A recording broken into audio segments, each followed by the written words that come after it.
Hey there, beloved listeners. I am so excited to be here with you today and to introduce you to our awesome guest.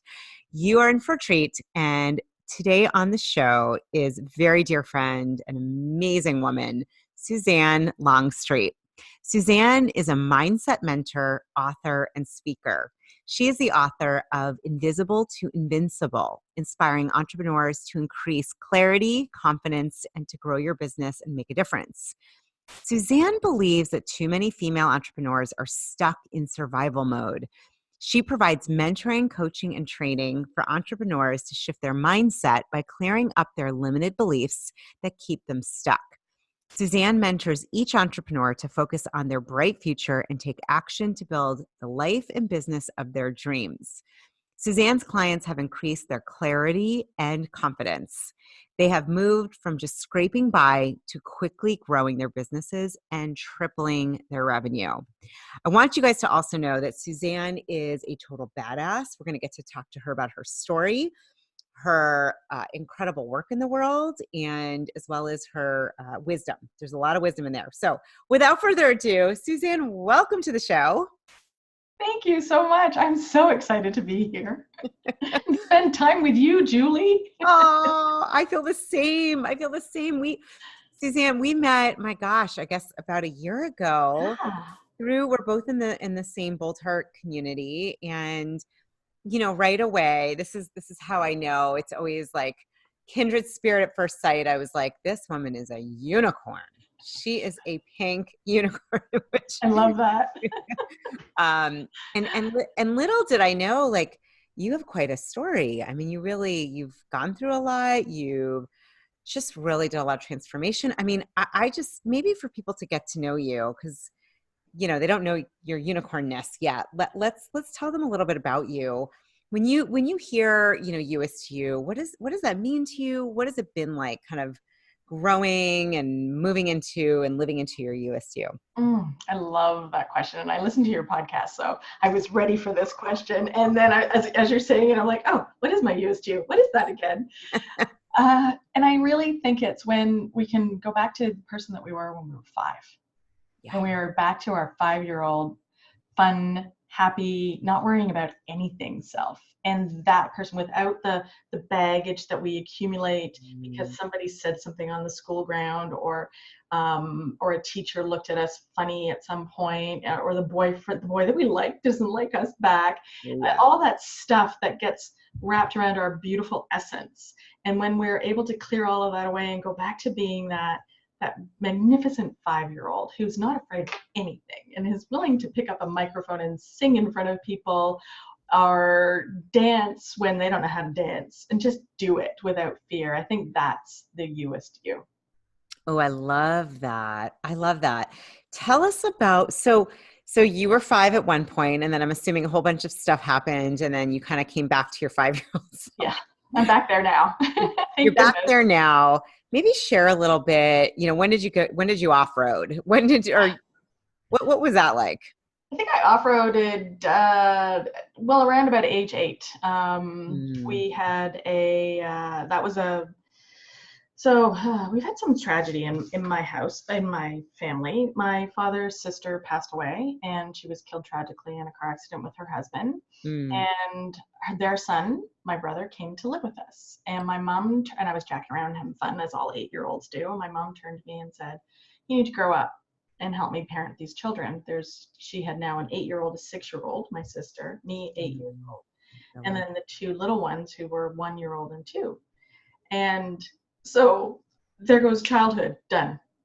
So there was that pivotal moment, and I immediately went from this fun-loving kid who would go out and organize I was always an organizer, organize everybody on the street to play games and build forts and do all sorts of things, to being the adult. And I got depressed because I didn't know how to be an adult at 8. And I laid on the couch and ate chocolate ice cream. And so I went from this cute little petite kid who was very action oriented, active, to not, to husky. and then started to have self-image issues. So I think that was really the moment when I had started to have self-image issues. And then as I went through high school, feeling less worthy and not good enough and all of that stuff. And to the point where at 29 or 30, I was single and thought I got to go meet a guy and get married. Yeah. And so I did, and I just picked the first guy that I thought would take care of me. And he did. Financially, he did really well. He was very successful in his career. He was an actuary, and he was also very controlling. And that's when a cycle of abuse started. So it started physically, as well as emotional and mental. And so I went through 3 years of prison, of living with this man, being, I had broken ribs. He broke my ribs. He bruised. I had multiple things. So I had extreme abuse and told that I was never going to leave him alive. And so he would kill me before I would leave. So I wouldn't leave the marriage. So it was quite devastating. So that's part of that. That happened 20 years ago. So I was in my early 30s. That's when I went off the rails. Wow. Okay. Well, thanks for sharing so vulnerably. It's one of the things I've always loved about you. You're just so real. You're so raw. So how did you get out of there? I mean, I know today, one of the things about you that I just love is your spirit, your energy, the freedom that you this free, like, spirit, beautiful, vibrant energy. And, to think you were in that, in a relationship or in a prison like that. What helped you to get, what was it, an inner voice? Was it something like, what was it that helped you to say, this is not okay anymore? You are going to love this. It was Julie. Oh my gosh. Yeah, it was Julie. Julie, her name was Julie. I'll never forget that. We were outside painting, my husband and I, my first husband and I. And it was the summertime, and this woman came from down the street. She saw us outside. She came 4 doors down. We'd lived in this house for about a year at this point in time. And I thought I was very clever in that nobody could see that this was a problem. Yeah. Everything was great on the outside. On the inside, it was not great, but on the outside, it was great.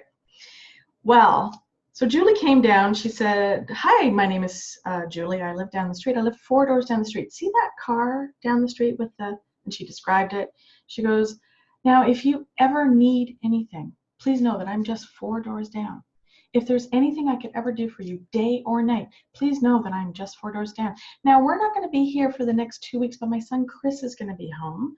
So if you ever need anything, day or night, please don't hesitate to knock." Yeah. And in that moment, I knew, Julie knows. Julie knows, and that the shame came up. Oh my God, the shame that this could happen. And how could I let this happen? I'm a strong, educated, confident woman, or I was, to this place of being controlled in my home, not allowed to plant flowers outside, not allowed to do anything, not allowed to cut my hair, not allowed to eat what I needed to eat, not allowed to do any of my crafts, not allowed to do anything, not allowed to live. Wow. So the next morning, so that was the catalyst. And we went to bed that night, and I was thinking, okay, I got to get out of this. I got to figure out how to get out of this. How do I get out of this? Now he won't let me leave. I'm trapped. He's told me all these things. How am I going to do this? And the next morning we woke up and he says, "You're going to be a terrible mother." And I went, "Newsflash, we're not having kids." And then I thought, well, why am I even in this relationship with this man when I'm not having kids with him? What's the point? Right. So I thought, I just knew that I had to get him mad enough at me to kick me out. So I did. I got him mad enough at me to kick me out of his house, which was our house. And I left, and I never saw him again. And at that point, that's when it was like, oh, okay, I'm done. I'm free. Everything should be great now. Right. There's one thing that they don't tell you, that when you've gone through some sort of trauma like that and abuse over time, that their voice lives in the head. So I lived with his voice, and so I knew I needed some help. And so I got out, which was great, and then had to live with his voice in my head for the next 20 years. Oh my God. And that was harder. Wow. Like, I'm thinking, thank goodness you got out. And then to have to, I know just from trying to change an inner voice is not like, it doesn't just happen so easily. No, it doesn't. And there's many ways to do it. I discovered spirituality.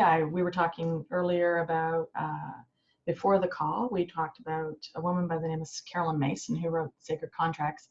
And it was when I realized that I had a sacred contract with this man who abused me, and there was a way for me to learn something about myself, that helped shift it a lot. Yeah. But that wasn't until 10 years later. Yeah. And then what shifted it even more was finally, I was diagnosed. I didn't know this at the time. So for 20 years, I just ate it down, stuffed it down, Yep. Covered it up, all of this abuse and trauma. And now looking back, I was talking to somebody who I'd taken some training with, and he turned to me and he says, you've got PTSD, right? I said, I had no idea. He says, yeah, more and more research is coming out that says that women who have suffered some sort of domestic violence are sufferers of PTSD. And not just PTSD, but complex PTSD, because it happens over time. Right. So when I found that out and I knew that he had the tools to help me, it was gone. And it is now gone. That was 3.5 years ago. Thank goodness. Wow. Let's talk about the tools. Mm-hmm. And because I know a lot of what you do, and I want to get into, well, let's talk about these tools, then we'll get into you and what you do. But I think this is important for the listeners to hear, because there's many people that are tuning in. I guarantee almost everybody has some sort of, if not abuse like that, what I always say is there's also inner abuse, which is not Absolutely. the same, not quite the same, but could be devastating as well. Mm-hmm. Can be devastating. Oh, it's all devastating. Yeah. Yeah. If it stops us from shining our light and going out into the world and being our badass 5-year-old self, then it's abuse. That's my opinion. Yep. Yep. Yeah, and it can be a lot of different things. Like I worked with a client whose abuse was that they had been bullied on the playground, and that was enough to be abuse. And so whatever it is, bullying, abuse, molestation, rape, you name it, it's all how we take it. And it's interesting too how people, one person could be just fine. Yep. And another person takes it and internalizes it. So absolutely. Well, and I'll say this very carefully, and I love my parents to pieces, and they're no longer married, but good friends. And I always thought, wow, they seem more like brother, sister. And actually, I think that is probably their sacred contract, although they had me. But, my dad, I think, had PTSD from being in Vietnam. And there was some bullying that happened with him to my mom, and just witnessing that. I don't think he realized or understood what he was doing, but it was, let's just say this, I saw myself repeating some of that in other relationships, not today, but that kind of treatment. And it didn't happen to me with my dad, but I saw it, and it was, it's very interesting how we internalize. Absolutely. Well, what we know now, and we saw this when we were recently together at an event with our coach, is between the ages of 0 and 7, a child's mind is in deep hypnotic state. Yes. So whatever they see around them is truth, and it just gets embedded as this is the way the world is. Yeah. Yeah. I love it. Absolutely. Exactly. So tell us about some of the tools that helped you. Yeah, so I was really struggling, and what would happen in my world is I was coaching, and I would get to a certain level, and I couldn't move myself or my clients past a level. So it might be a problem, it was an income level. I just couldn't get past this glass ceiling, and I didn't know what was stopping me. Yeah. I was doing all the right things and following all the right people and doing what they said, and yet it wasn't easy for me. It was always a battle. And I thought, there's got to be a better way. Maybe if I took another course, get another designation, I can help myself and my clients more. So I remember I met this woman who told me about neurolinguistic programming and hypnosis. And for those of you who don't know, it's NLP, neurolinguistic programming and hypnosis. And I thought, one of the things that I had remembered, I thought, this is something I've been interested in and intrigued by since 2002. Now, this is 2015 when I first found the trainer that I wanted to work with. And I've been wanting to do it for years. And the reason I wanted to do it is because way back in 2002, I was having a conversation with my sister, Michelle, and we would fight. Oh my gosh. We were 2 years apart. There's the cat. And there's the cat, you guys. If you're watching this, ninja. the little ninja cat. Oh my God. If you're watching this on YouTube, super cute. She just popped her head up. Oh my God. This is Ninja. He likes to come in and talk and say hello, and then he goes back to his bed. So adorable. Oh my God. So you had wanted to do, 2002, and then it was 2015. Yeah, so now it's 2002. Yeah, so just going back quickly, Michelle and I were talking on the phone. We were always fighting, and I would launch a lob. Like I would just throw it out there, a grenade. And this one time, she didn't respond. She goes, oh, well, I'm sorry to hear that you think that. And I'm like, who is this, and what have you done with Michelle? What have you done with my sister? And I said, what are you doing? And she goes, oh, I'm taking this course called Neurolinguistic Programming. I went, wow, she was a totally different person. I thought, yeah, that can't be real. So I went on, and in 2015, I thought that, oh, by the way, I'd been offered the course in 2014, and I went, oh, I don't need it. I'm fine. My business is great. Well, then at the end of October that same year, 6 weeks after I said, no, I don't need the course, my business blew up. Now, we know that I blew up my business. I thought everybody else had done it.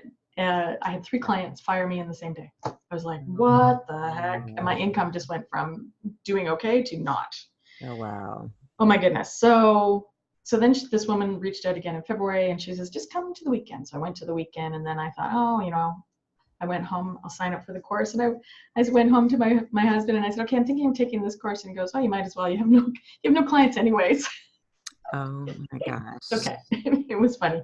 And I went, yeah, that's a good point. So I took the course, and it's a 7-day course to start in neurolinguistic programming. And one of the tools is a hypnosis technique that's called timeline therapy. And that was the tool that got rid of all of the negative emotions and the limiting decisions. I'm like, oh, come on, that can't happen in one day. Come on. So I thought, well, you know what? If I go to the next level, I can guarantee results in writing for my clients. Now that sounds like a good idea. So I decided to do that. I went into the next one. And then I thought, well, if I do the next level training, I can actually teach this stuff for other people because I know it's helped me greatly. So I did the 6 weeks of training in 8 weeks. And I can tell you, I felt like I had been blown apart cell by cell and then put back together again. I was a completely different person. I was much more calm. Things didn't bother me that used to bother me. Yeah. People could look at me and I was fine, whereas before I was running PTSD. So that was the training, and then continued to get more training. I have 5 designations as a trainer in neurolinguistic programming, hypnosis, timeline therapy, NLP coaching, and master timeline therapy. Yeah. So that's how much I went and did all of the training, because that's how much I've seen the tools work for myself. And it was around that time that I met one of my colleagues who specialized in PTSD, recognized the behavior that I was running. And then I spent the day with this person, and because I had all the training and everything, it was just a matter of doing a few more techniques, and boom, the PTSD was gone. Wow. That's pretty incredible, considering I had done 20 years of therapy, spiritual work. I had done a lot of affirmations. Wow. It was just too far embedded in me that it wasn't those things helped. They did. And Reiki. I'm a Reiki level practitioner too. I tried everything. Yeah. And all of that didn't work as well as this. It all worked. It just didn't work as well as this. Unbelievable. And I know for those listening, you use NLP and hypnosis, you use both in your coaching. Can you, for those that are like, I've heard of NLP, heard of those letters, I kind of know what it is, I've done a couple things, I think, like maybe just lay the groundwork, like what is it? What does it mean? Maybe even a taste of it. We'll see if I can do that. So it is basically the study of psychology and understanding what makes us excellence, and then it leaves behind a trail of techniques. What do I mean by that? Essentially, there was some people who, Bandler and Grinder, who went out and they went, okay, we're watching these therapists and psychotherapists and psychologists and psychiatrists having great results with clients. Let's go study what they do and break it down into a process or steps so that we can do it quicker. Yeah. And so that's what they did, is they studied the people that were doing therapy and hypnosis and all of the work, and they made it so that I call it a minimum viable product. So basically they put together the steps so that you can get the same result, but much quicker. Wow. It's probably the easiest way to say it. Can you say a little bit, like maybe give an example of how you would use NLP? Because I think I'm imagining people listening have heard of it or are coming from all different angles. Oh, yeah. Like putting you on and the I'm spot. going to just put this out there and tell you that a lot of people have objections. They're like, oh, I've heard of NLP, and I've had an experience of NLP and it hasn't worked for me. And I get that, because I have seen some people, not people that I've trained with, but I've heard of some stories of, oh my gosh, what did they do? So I go back to the Captain America example, is you need to, if you ever watched Captain America, they were looking for the good soldier and the good soul. And because NLP amplifies the goodness inside of somebody. And if somebody has an intent to use it for bad, it will amplify that. So it's about what the core is. Anyway, so neurolinguistic programming. What was the question again? What's the, how do I apply it? Apply it, or an example. Just I think there's confusion about it, and you're so well versed. Oh, thank you. Okay, I think the best one is the anchor technique. Oh, okay. And that is, we've all heard it in different things, and that is, if you could, Julie, let's do it. Want to do it? Okay. Yeah. Can you remember a time when you were really, really confident? You felt really, really confident. Can you remember a specific time? Can you go back to that time? You got it? I'm seeing you search around with your eyes. I do. I'm like, What do you think of? Oh, come on, Julie. You were on the stage at a mindset retreat. All right, I'll do that one. You were freaking badass. Awesome. Okay. I loved it. That was fun. Okay. Okay. What you're gonna, usually people do it with their eyes closed. And what we do is we say, can you go back to that time? Can you remember that time? Float down into your body and feel the feelings of being totally confident, the total badass Julie that you were on stage that day, and feel the feelings and see what you saw and hear what you heard and feel the feelings of being totally confident. And then we anchor it. Now I put it on my ear and I anchor it. And it's like, oh, okay. And so feel the feelings, feel it, feel it, feel it, feel it, feel it. And then that's one of the things, that's an anchor. Oh, you go back to that time. Or if you're in this moment and it's a really great moment, you anchor it, put it on that resource. Oh, I love that. And you put it on your ear, or you put it on your finger, wherever you want. I put it on my ear because I can do this easily and people don't know what I'm doing. Oh, I got you. You touch your ear to remind you. Oh, brilliant. Okay, that part. You know what's funny? I kind of do this when I might be in a rough spot. Like I always think of it, when you're in a plane and there's turbulence. I hate turbulence. I get scared. So when I feel like I'm in that in my life emotionally, I'll be like, all right, let me quickly find something when I felt really, really peaceful, calm, or in the flow. And it's funny, I have one that I've been going to back and forth. I keep going back to this one, but I never thought of it. It's one of my anchors. Anchor, absolutely. You can anchor it into your neurology by putting it in a spot on your body that you can touch and it'll fire automatically. You don't even have to know it. That's amazing. Okay, I'm going to put my ear. Incredible. I did not. Wow. And so, okay, that's an NLP technique. That's a classic NLP technique. If they could I was working with a 14-year-old today and her mom, and I said, because she suffers anxiety, the child. Yeah. And I said, if nothing else, if you can go through life and have this gift of an anchor, and every time you feel confident, powerful, strong, happy, joyful, having fun, laughing, and you just touch that spot on your ear and you just allow it to come in. So then what happens is when you're in that moment and there's turbulence on the plane, you touch your ear and you're flooded with all of your neurotransmitters are flooded with all of those positive emotions. Yeah. Wow. All right. I have a question, because I know recently you had a really tough health experience. I'm wondering how you incorporate, I'll let you tell whatever you'd like, but how you incorporated NLP and hypnotherapy. And it's like almost like everything you had learned probably became, I'm imagining, your healing tool bag. You absolutely. Thank you. So 2016, they found a lump in my right breast, and they said, we're just going to watch it. So they watched it over a couple of times, and then finally in 2018, they said, okay, it's changed shape. We want to take a look at it. So I was diagnosed with stage 2 breast cancer. I had a 1.3 centimeter lump in my right breast. And so I practiced a lot of different things, including visualization, which as well is incorporated into the world of neurolinguistic programming and NLP.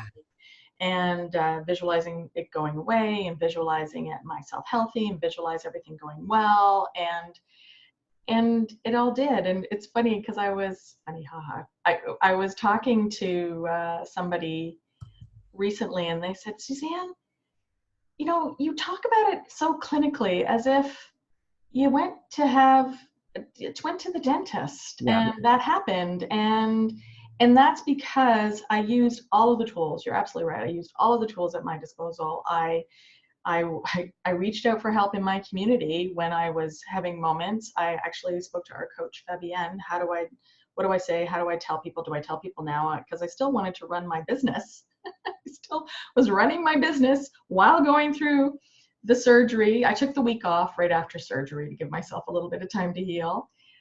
But essentially, it was a day surgery. I treated it like a day surgery. I compartmentalized it. I went through it. Now, I went through the process, and it was actually great while I was going through the surgery and doing the healing and doing the steps and then going into the radiation. I had 16 rounds of radiation.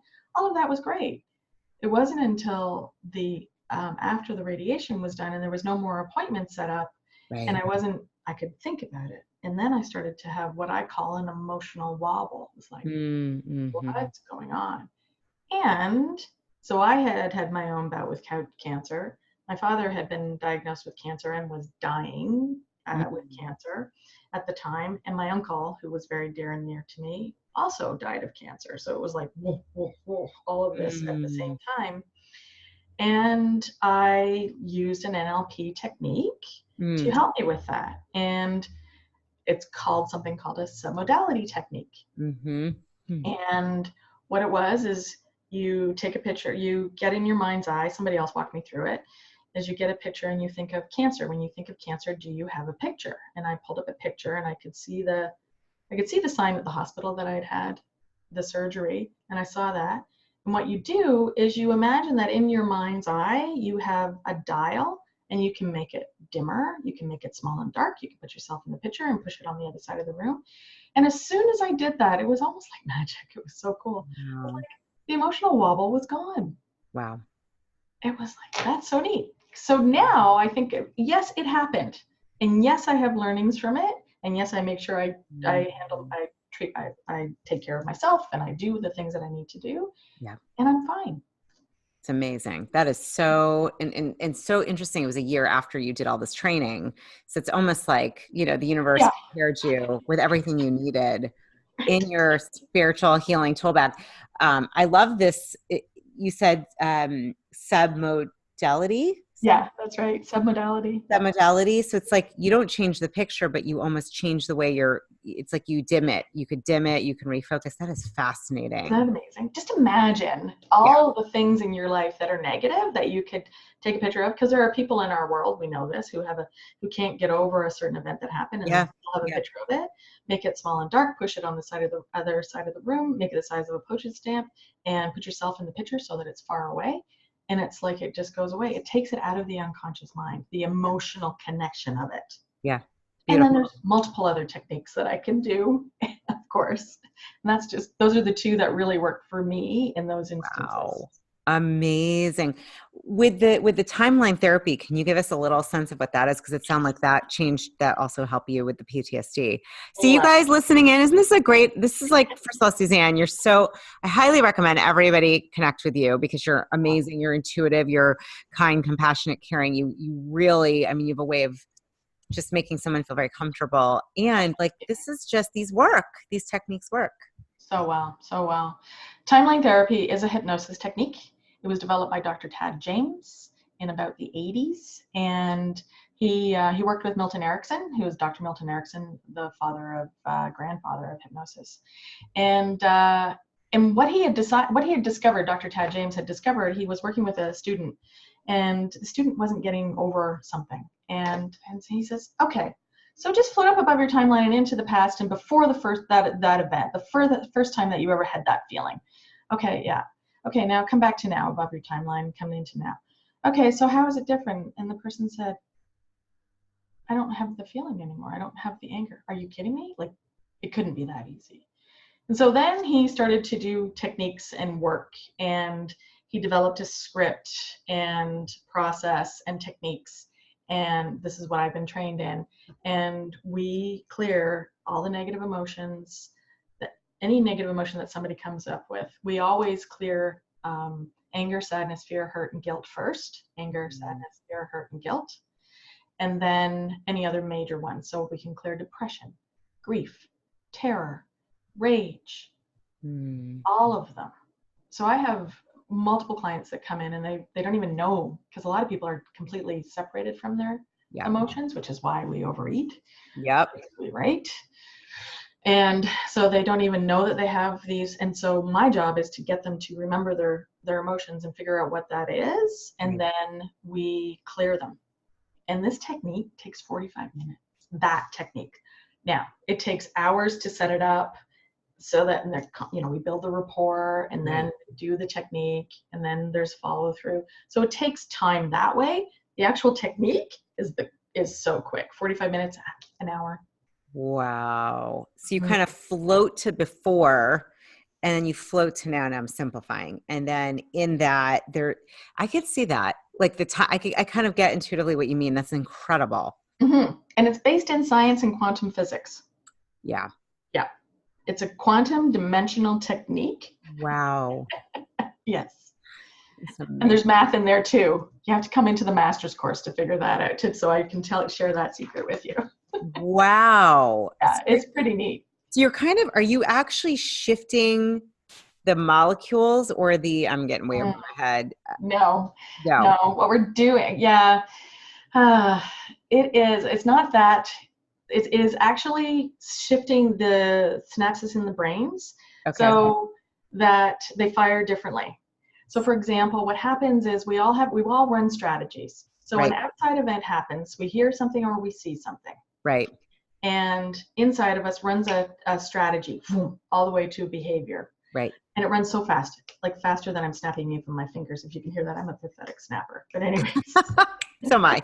Yeah, okay, good. It's not very well. And inside of us runs a strategy. So the outside trigger happens, and then we hear somebody's voice, somebody from childhood that was a negative statement, and usually see somebody's face that had a negative input. And then it caused us all these negative emotions that then run into this negative behavior. Right. And so what we do is we change all of the negative voices and the negative behavior and the negative emotions, which changes the behavior.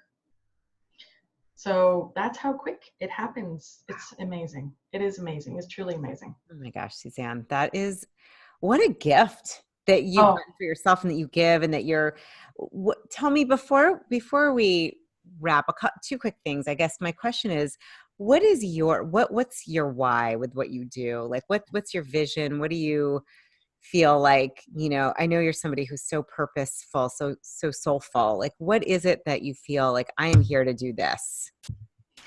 Julie, my why is that when I left my first husband and I was desperate for help, I turned many different places and I didn't get any help. Yeah. And so my why is that I will make sure that people have help that they need quickly and effectively so they can get out of whatever is stopping them from being that beautiful, shiny 5-year-old self that they can be. And that's what drives me. So when I see somebody who is not living their fullest potential, who's not loving their life, who's not having the success in business that they want, or is not just having the success in their career, or is not happy. Yeah. that's what I want. And I want those people to come and say, hey, I want to be happier. I want more in my life. Because what I'm living right now is existence and survival and stuck. So my why is because that's where I lived for too many years. I don't want other people to be there. Beautiful. My gosh. It oozes out of you. It really does. Good. Yeah, it absolutely does. Anything else, wisdom or anything else that I didn't yet ask you that's kind of just like I always say it's kind of like right there on your tongue, something you want to share, any wisdom quote, thoughts, books, ideas, or just— Oh my goodness, that's a big question, Julie.